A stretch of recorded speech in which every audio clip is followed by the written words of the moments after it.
Hello friends. So this is a slightly different type of video, but one that I felt compelled to make because there has been a story in the news recently that has affected me on quite an emotional level, a level I didn't quite expect it to. I am referring to the arrest of Jack Teixeira, the young man who leaked all of these secret government documents on his Discord server. And I suppose the reason why this story has affected me is because I view Jack Teixeira as sort of being a symbol of something that is quite profoundly and undeniably broken about our culture today. So for those who have not been following the story very closely, Jack Teixeira was a kid who enrolled in the Massachusetts National Guard right after graduating from high school. He quickly got a job at an Air Force base where he had some sort of IT position that gave him access to a large number of very highly classified government documents. These were mostly documents relating to American intelligence that had been gathered overseas. And while Jack was doing his military job, he also was running a Discord server, a rather small Discord server, maybe only 30 or 20 people. Based on the reporting that I have read, basically everyone in the Discord was extremely young, teenagers. And Jack was himself kind of, the role model of the group, the one that other people looked up to, the guy who was sort of in charge. There have been by now a lot of interviews with sort of the young members of the Discord group, and they often refer to Jack as being like, their mentor, a guy, they very much venerated. The kids who made up this Discord group really didn't know anything about anything, but they kind of imagined themselves to be sort of like edgy political people in some vague kind of way. They were into gaming, specifically kind of war type games. They were into guns. Apparently there was a bit of a Christian thing going on as well. And they were like, into like racist shit and stuff, like memes that were intentionally super offensive and all that. The Discord server's name is apparently some sort of racist reference to some meme or something. And apparently there was footage that exists of Jack himself, firing a gun at the shooting range and yelling out racist and anti-Semitic stuff. So like these are dumb kids and they're like wallowing in some ways their own kind of ignorance. There was a degree to which the community has been kind of identified as being like anti-war, but in the sense that like anti-war has now become this kind of catch-all term that is often used to describe basically anyone who kind of has a sort of broad assortment of sort of crankish conspiratorial views. Views that basically posit that all authority in the world is evil and engaged in some, nefarious scheme to take away freedoms and oppress people and all that. QAnon type crap. We're just like, don't trust anyone, all government is evil, all corporations are evil, they're all out to get you, this kind of thing. And to the extent that Jack had any sort of coherent philosophy, it seems like that was his philosophy. So anyway, he has access to these government documents, and he kind of wants to flex for his Discord kids.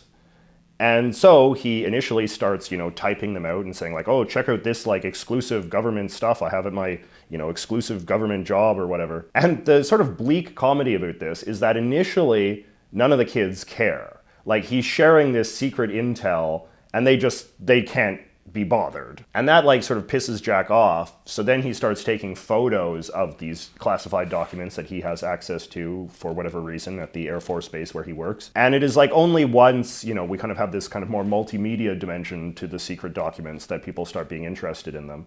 Once the kids can start to see, diagrams of military hardware or like maps of troop movements and all of this kind of thing, then he finally starts getting some of the clout that he wants, and in his mind, he's being a sort of like subversive kind of character, he's really sort of sticking it to the man. But again, like many of the kids in the Discord group who have been interviewed by the press say that like Jack was in no way like a whistleblower. Like he didn't really have any kind of like great sort of point to what he was doing. He was just trying to impress the other kids. And there was a kind of sense that it's like, the other kids want to see secret stuff, or at least he imagines they want to see secret stuff. And so he shows them secret stuff and then, they're kind of impressed by it, I guess, on some level in a very sort of superficial way, but not like an explicitly political way. But, over time, these documents then in turn migrate to other corners of the internet, other Discord servers, message boards, and so on. And then, eventually the press gets access to them, and then we wind up in the situation where we are today, where very secret classified documents become worldwide common knowledge. The leaking of classified government documents is a very serious crime, and Jack has now been arrested for it. You know, he faces the very real possibility that he will go to prison for a very long time. And I guess, you know, what strikes me about this whole story is just, I don't know, it just seems like so pointless and so stupid. You know, that this kid is that dumb and exists in a world where he thinks that he's doing something cool by doing this.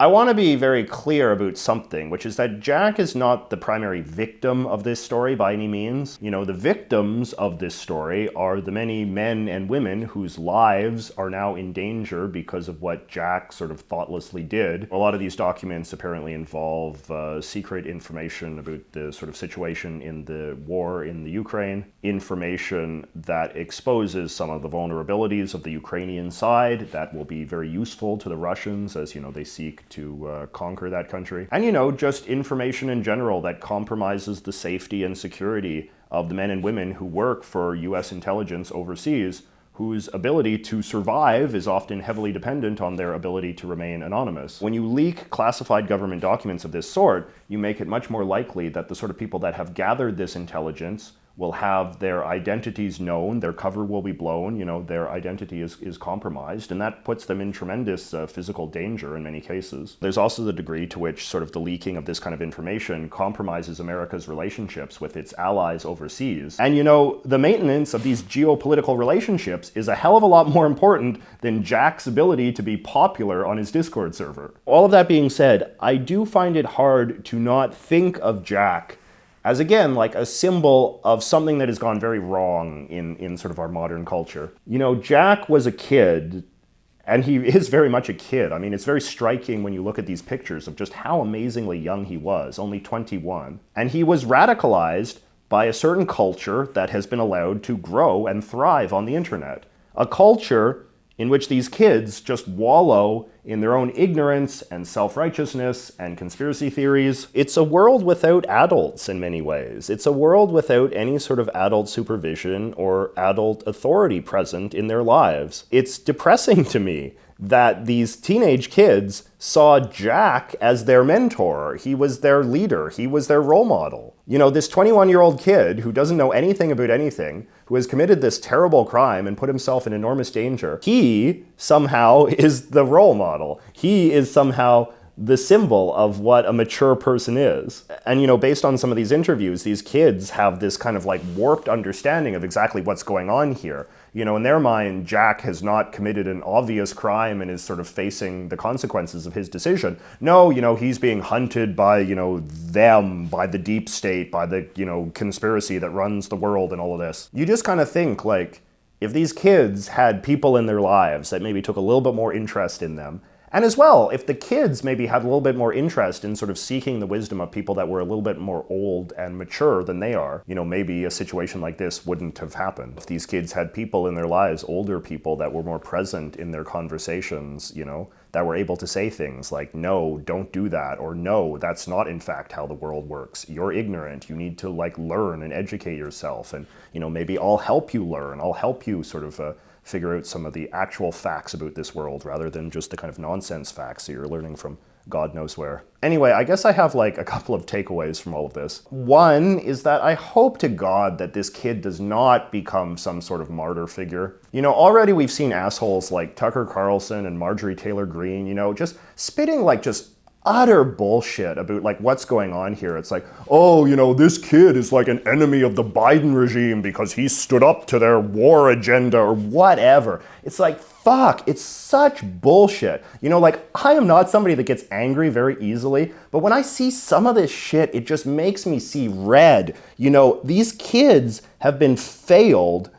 by a culture, and yet now you have these adults who objectively should know better, who are just making the cultural problem even worse. What Jack should be treated as is a scary example. He is a scary example of what can happen to you if you inhabit spaces online like the space that Jack inhabited. You know, in my mind, Jack is kind of the sort of 21st century equivalent of, the kid who plays on the railroad tracks and then gets his arm, cut off or whatever. Like, don't be like Jack. You don't want to wind up in prison like Jack is going to. Like, think very carefully about the communities that you inhabit, the sort of people you're hanging out with, because if you come under the sway of the wrong sort of crowd, you could make decisions as dumb as the one that Jack made that ruined his life. The other thing that I would say, just kind of getting back to what I was saying before, is that I really think that if you are someone in your 30s or your 40s,